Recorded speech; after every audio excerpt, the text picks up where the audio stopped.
The severe undulating erosion upon the walls of the Sphinx enclosure undoubtedly show that the Sphinx had been heavily weathered long before the Sahara became a desert.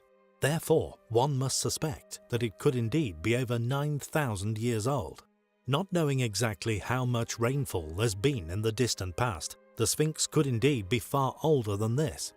The most notable scholarly advocates, Robert Scotch, argues that the Sphinx may be far older than 12,000 years. Robert Bauval and Graham Hancock proposed that the Sphinx may have been built around 10,500 BC, during the last age of Leo. Anthony West believes everything on the Giza Plateau testifies to an advanced, secure and long-settled civilization.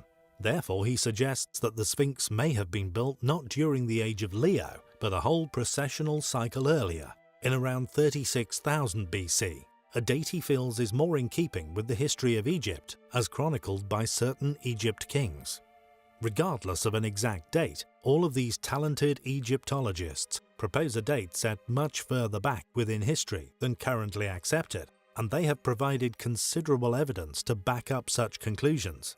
At the time of disclosure, the argument sent shockwaves through the Egyptologist establishment, not because of the datings. Egyptologists and mainstream historians have grown quite inept at ignoring data, but more because it was realized that there is indeed no other explanation for their arguments.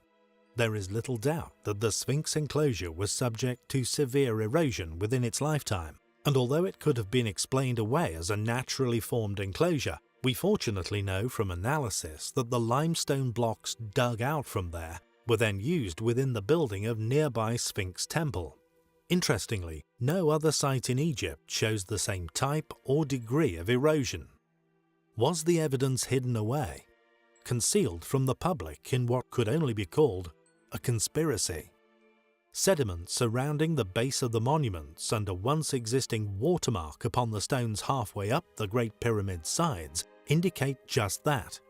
2-inch thick salt incrustations once found within inner chambers, silt sediments rising to 14 feet around the bases of the pyramids, found to contain seashells and fossils that have been radiocarbon dated at nearly 12,000 years old, have indeed slowly vanished over the years.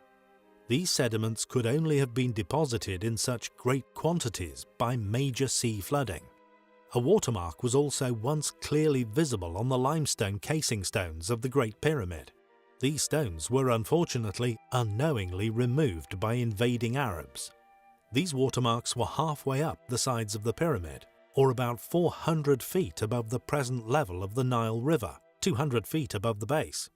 It seems the last remaining shred of evidence, the enclosure, survived due to the talented individuals that were required to spot it. Individuals who are thankfully on our side.